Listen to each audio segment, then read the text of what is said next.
Hello and good morning. This is Matt Parsons with Syncretic Qigong and Reiki. Today we're going to go over some more of the Xingyi Xingyi Bagua Negong. This one does specifically come from Xingyi Chan, and it may have some influence on later Yiqian practices. I've not really seen this taught this way anywhere else, and I feel like it's important that it doesn't die out. So today we're going to be working on an intention path with I call the inner ring. So when we're working with circulating our intent in this posture, universal embracing pose, but we're going to do it a little bit higher up here so that our elbows are pointed out for bear, because that's what we were supposed to do.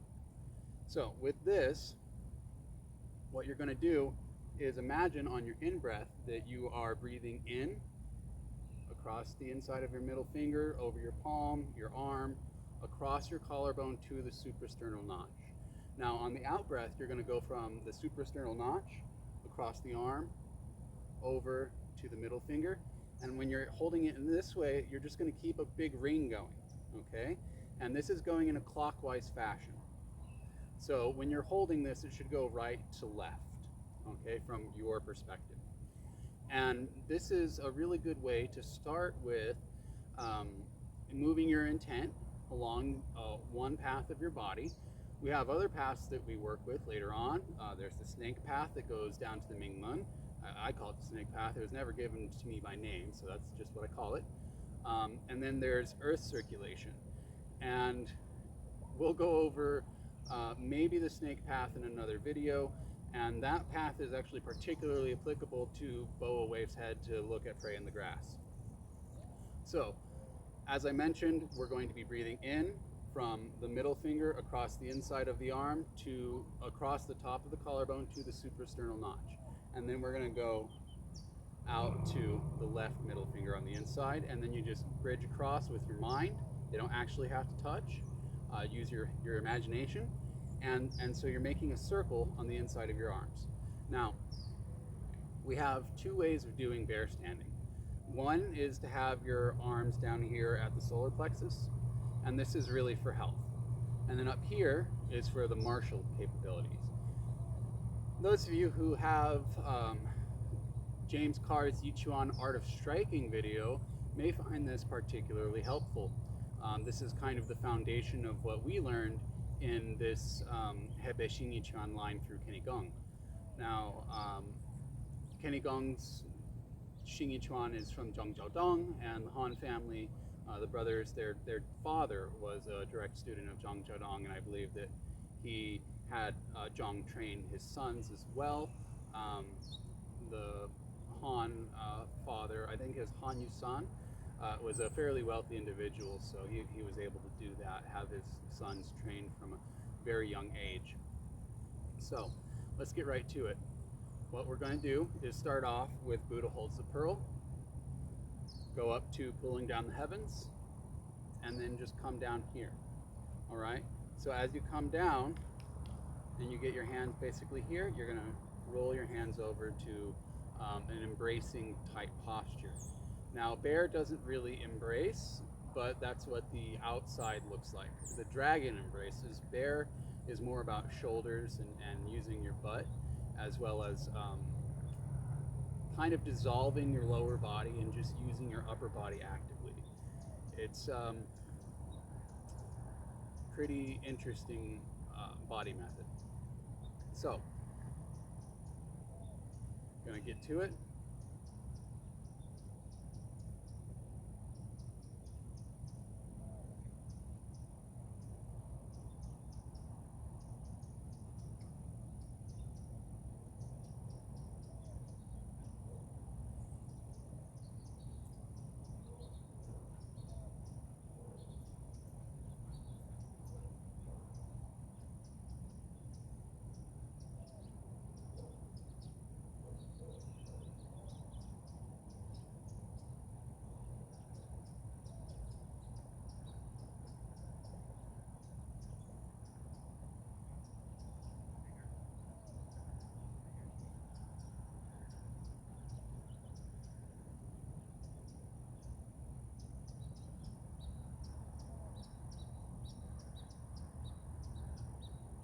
once you've done however many repetitions of that ring that you are planning to do for your practice, you can do it by number of breaths, you can do it by minutes, it's up to you how you want to practice this. I recommend a minimum of 5 rotations of this ring that you're running along the inside of your arms here. And basically the idea is that you're making this area something that you are very familiar with your mind and your breath.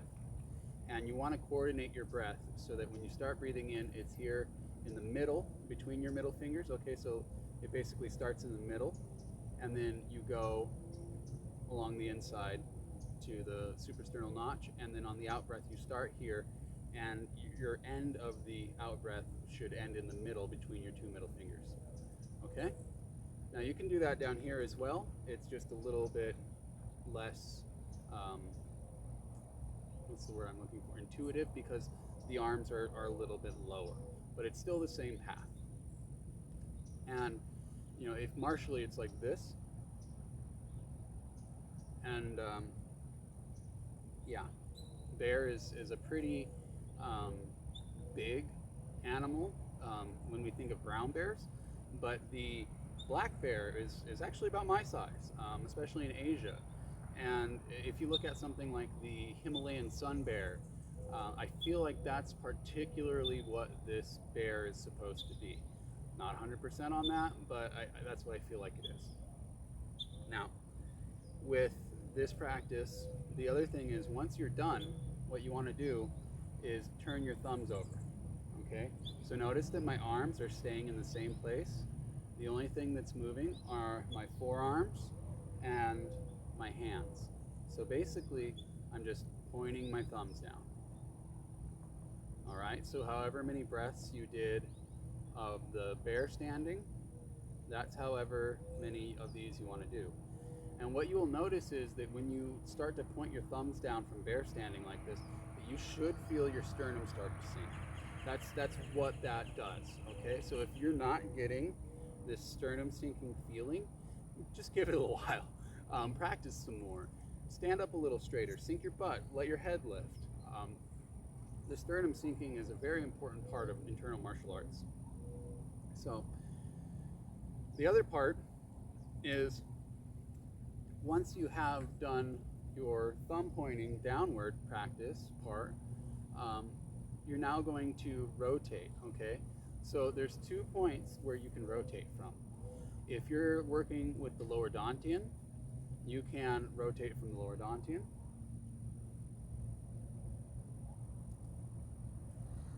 And you should do this a little bit slowly, okay? So from here to here. Here to here. But that's not really bear, is it? Bear is, if you look at the trigram, this one, right here. I don't know if I can get it to a point where you can see it, but it's an overturned bowl. And if you look at down here, this is an upturned cup. Okay, so like the Zhen trigram, not Gun trigram, or Zhen. I don't speak Chinese, so the G and the ZH sound, it's pretty difficult for me to differentiate the sound. But the mountain trigram is more associated to earth, and then the thunder trigram, you know, that's going to be wood. So if you're working down here with your lower belly and this basin, this is dragon, okay? But if you're working on bear, you're actually working on the wrapper vessel here. And if I recall correctly, this is something that you kind of have to create by your practice.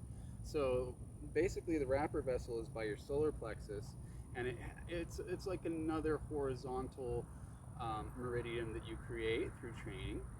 Normally when you are working with your meridians in Chinese thought, this one down here, the belt meridian, that one is considered to be the only horizontal meridian, but the wrapper meridian is something that you create, and so you have an upper and lower meridian that contains the lower dantian. So that's what we're doing here. You know, a lot of people see this practice and they think, oh, okay, well, that's not right. He's not using the spine. He's, you know, got the lower body disconnected from the upper body. And yeah, that's kind of what it is, because you're using your upper respiratory diaphragm instead of your lower pelvic diaphragm. So that's what bear standing is, and that's what that body method is. For those that are not familiar with that there's like an actual completely different method of using your body with each animal. You've kind of missed out on some training. Took me a lot of reading and seeing other people's styles of Xingyi to kind of put this together for myself. I was not taught this explicitly, so I hope that you have a better understanding of what this practice is. So instead of using the lower belly, we're going to use this wrapper meridian, okay? And so it's a little different to source from near your solar plexus, and you want to experiment, okay? So you should experiment with having your head follow the center between your hands, or if you are working in another manner, what you can do is you can look straight ahead and just move your arms, okay? So it just depends on what you're trying to do. And then later on, you can do something a little bit more advanced, so you can kind of work at the 3 different Dantian levels. So you could do like holding a heavy stone into embracing post, up to, I don't know what this one would be called, it's called embracing the heavens or whatever. Down to embracing post and back to lower, holding the heavy stone. So holding heavy stone, embracing post, embracing. You can go to fire in the middle if you want, and then come back down. Okay, you can go the other way. So this is a little different than a lot of what you will read and see, because there's a deeper layer to a lot of these things. So I hope that provides you guys some insight as to how to use this training. You know, when you get into Bagua Zhang, the bear is less about these big horizontal fists and more about inserting your fingers. And I've had Lloyd Day like dislocate one of my floating ribs with that technique. It's really painful. You know, if you think about it, a bear has some pretty wicked claws, and you know, they can just rip you apart. So if you have any questions, please feel free to reach out to me. 480-404-0625 is my telephone number.